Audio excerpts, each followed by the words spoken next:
Je suis enseignant-chercheur, je suis professeur d'enseignement supérieur à l'Institut d'archéologie, je suis archéologue et je suis paléanthropologue de formation. Alors, la zone sur laquelle on va un petit peu, on va visiter, si j'ose dire, entre la région d'Ifrane, Timhadit, Boulmen et Missour. Donc, pardon, oulala. Donc, ce petit carré qui fait partie donc de la région d'Ifrane et surtout Ifrane et Boulmen. Alors, le Maroc, on connaît la présence humaine au Maroc grâce à ces indices matériels et immatériels, a été connu depuis 1 300 000 ans, c'est-à-dire le premier, le plus ancien indice de présence humaine au Maroc. Il est daté de 1 300 000 ans et c'est à Casablanca, donc les sites de Casablanca. Et c'est la période qu'on appelle le paléolithique, qui va pratiquement jusqu'à 40 000 ans au Maroc. Suite au paléolithique moyen, nous avons le paléolithique supérieur et bien sûr la grotte de Tafourat que vous a présenté Hassan tout à l'heure. C'est tous les fossiles trépanés, ce sont des fossiles qui sont datés du paléolithique supérieur. Fait suite au paléolithique, nous avons la période néolithique, qui est une période qui a basculé complètement le comportement de l'homme. L'homme qui était chasseur-cueilleur va devenir producteur, c'est-à-dire il va commencer à cultiver la terre, à domestiquer les animaux, etc. Donc son comportement et son mode de vie va complètement changer. Et suite au néolithique, à la fin du néolithique, on a la période protohistorique, et c'est là où l'homme va commencer à utiliser tout ce qui est métal, c'est-à-dire le bronze, puis le cuivre, puis le fer. Alors, on va passer pratiquement toute cette période qu'on retrouve un petit peu dans le Moyen Atlas. Alors, dans la région d'Ifrane, un secteur, donc la région de Boutroubeil, ou donc à l'arrière-pays d'Ifrane, nous avons découvert une série de grottes, je ne dirais pas des grottes, mais ce sont des abris. Et le plus grand des abris, c'est l'abri de Boutroubeil. La région est appelée Boutroubeil parce qu'il y a beaucoup de crevasses, beaucoup de trous. Alors, cet abri, on l'a fouillé. Donc là, c'est la région d'Ifrane où on a la présence du paléolithique. Donc là, c'est vraiment les seuls indices de la présence du paléolithique, c'est dans la région d'Ifrane, par ici, et bien sûr, tout ce qui est Boulmen et Missour, c'est la période protohistorique. Dans la région Ifrane, nous avons la série, vous voyez ici une série de gouffres ou d'abris, mais le seul abri où on a trouvé des indices de présence humaine, c'est l'abri de Boutroubeil, c'est celui-là. Et dans cet abri que nous avons fouillé entre 2007 et 2011, donc je vais essayer de passer rapidement, nous avons fait des sondages à l'intérieur, au milieu, sur les deux côtés. Bien sûr. Alors, nous avons découvert 3 grottes, identifié 3 grottes. La plus ancienne, c'est un niveau épipaléolithique, c'est-à-dire la phase finale du paléolithique supérieur. La couche 1 et 2, c'est une couche néolithique, et nous avons une couche superficielle qui était riche en débris très remaniés, puisque l'abri a été utilisé comme élément de stockage des animaux la nuit surtout. Alors, surtout ici la couche 1, c'est-à-dire la couche néolithique, nous avons trouvé énormément de matériel lithique. Ce matériel lithique pour le néolithique, on a énormément d'éléments de débitage, c'est-à-dire l'homme il a façonné ses outils sur place. Nous avons de la céramique qui est décorée, on le voit bien ici. Et le seul reste humain, c'est une petite phalange pas du cinquième, mais du quatrième doigt de la main gauche. Un seul os humain que nous avons trouvé dans cette grotte. Alors, pour la couche 3 qui est épipaléolithique, la composition générale des objets, nous avons des petites lamelles d'eau qui sont contribuées, bien sûr, elles ont été bien développées pendant le paléolithique supérieur. Et donc, cet aspect dans la couche 3 montre bien que l'épipaléolithique est daté de 8145 000 ans. Pas 8000 ans, 8000 ans et 145 000. Ça veut dire juste, puisque nous connaissons le Maroc, le néolithique a débuté aux alentours de 8000 ans. Donc vraiment, ça prouve que la fin du paléolithique supérieur est une fourchette entre 8000 et 8500 ans. Alors, le débitage dans cette grotte, nous avons beaucoup d'esquilles, des débits, des diversités de débitage, bien sûr. Nous avons des nucléus et des déchets d'étail, ce qui veut dire que le rôle de cette grotte a été saisonnière. On a beaucoup d'éléments de débitage, mais très peu d'outils.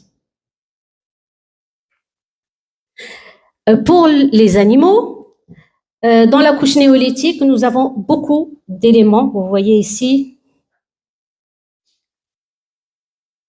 c'est-à-dire les animaux domestiques, mais aussi de la faune sauvage. Alors que pour la couche 3, nous avons peu ou pas du tout d'éléments domestiques, mais beaucoup de fossiles d'animaux sauvages. Nous avons trouvé des éléments de parure et de l'industrie osseuse. Ici, c'est une dent de canidé qui a été percée et utilisée comme pendeloque. Donc, en conclusion, nous avons la phase épipaléolithique, sachant que on n'est pas encore arrivé au bedrock, c'est-à-dire le fond de la stratigraphie. On est arrivé à l'épipaléolithique et on s'est arrêté puisque le projet a été arrêté provisoirement. Alors, autour de la grotte, nous avons aussi beaucoup de gouffres. Et dans ces gouffres, on les a explorés.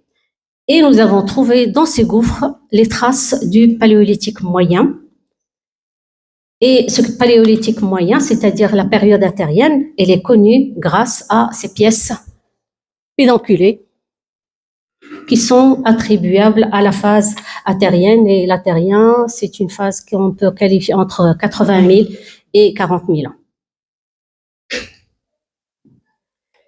Et bien sûr, tous ces crevasses, elles ont fait l'objet d'un documentaire qui a été réalisé par Omar. Oh, j'ai complètement oublié le nom. Désolée. C'est un producteur de documentaires. Pardon. Voilà. Alors, au-dessus de la grotte de Boutroubeil, nous avons tout un espace ouvert. C'est une clairière. Et au niveau de cette clairière, nous avons trouvé beaucoup de monuments funéraires. Et ces monuments funéraires, ce sont des monuments funéraires protohistoriques. Nous en avons fouillé un, que nous avons trouvé qu'il était quand même un peu plus, il est intact par rapport aux autres. Et une chose un peu particulière, c'est que au centre, normalement, un tumulus, on enterre l'individu au centre du tumulus et après on le couvre.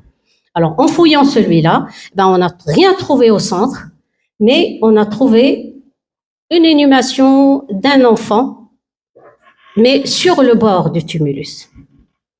Et c'est un enfant qui a été inhumé en flexion très forcée, c'est-à-dire position fétale contractée, mais vraiment très écrasée.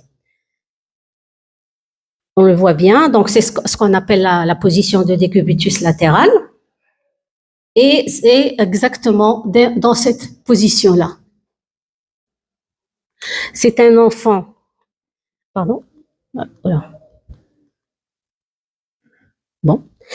C'est un enfant qui est daté de 1 à 4 ans, mais on a trouvé aussi un fragment de coxale, c'est-à-dire un fragment de bassin d'un enfant qui doit avoir entre 4 et 6 ans, mais de l'autre côté du tumulus. Vous voyez ici. Alors, cette position de décubitus latéral, on la connaît depuis le Paléolithique supérieur, puisque la plus ancienne sépulture au Maroc qu'on a trouvée, elle est datée de 16 000 ans, c'est-à-dire pendant le Paléolithique supérieur, et cette position perdure jusqu'à l'arrivée de l'islam. Ah, bon, désolé, ça, c'est un peu... Alors, nous avons aussi trouvé beaucoup de petites grottes dans la région de Boutroubeil, et ce sont surtout des tanières qui sont très riches en faune, soit des carnivores, soit des bovidés, soit des mélanges entre carnivores et bovidés, mais vraiment des amas d'ossements. Mais la seule tanière dans laquelle nous avons trouvé aussi des restes humains, c'est la tanière de Bouthnit, où on a trouvé des ossements humains qui ont été juste quelques fragments. Nous avons un morceau de fémur, un morceau de bassin, quelques os de la main et du pied, mais ils ont été rangés. Ça veut dire que l'individu a été ramené à la grotte par les carnivores. Alors, dans la région de Boulmen, et là, une merveille de la nature, nous avons trouvé une sorte de cité qu'on a appelée la cité des pierres, qui est un paradis naturel où on a, où le hasard a fait que, ou le vent peut-être, a fait qu'on a des façonnements de têtes d'animaux qu'on retrouve un peu partout dans toutes ces, et surtout que la cité elle est plus ou moins fermée, mais elle est traversée par un oued. Mais dans cette, vous voyez là, dans toute cette région, c'est des roches, vraiment des structures rocheuses extrêmement magnifiques. Vraiment magnifique. C'est de la calcarénite ou du grès un peu grossier, ce qui fait que il y a le vent qui a bien travaillé et bien façonné ces éléments artistiques, si j'ose dire. Alors, dans cette région, nous avons la cité des pierres et nous avons toute la vallée de l'Oued, et nous avons trouvé une nécropole dans le secteur qu'on appelle Boudmen-Boulama. Et dans ce secteur, nous avons trouvé énormément de tumulus, beaucoup de tumulus, d'architecture, je ne dirais pas très variable, mais quand même qui est très différente les unes des autres. Nous avons des tumulus naturels qu'on peut qualifier de mégalithes, et aussi des tumulus qui ont été construits. Et vous voyez ici, donc, un tumulus plus ou moins qu'on appelle conique, qui est très grand et qui est placé au-dessus d'une colline, un tumulus à cratère, et bien sûr d'autres tumulus plus variés, on va les voir en détail, mais aussi ces structures, des inhumations qui ont été effectuées sous de gros rochers, qui sont naturels et que l'homme a utilisés comme élément zone d'inhumation. Et ça donne une connotation de mégalithe.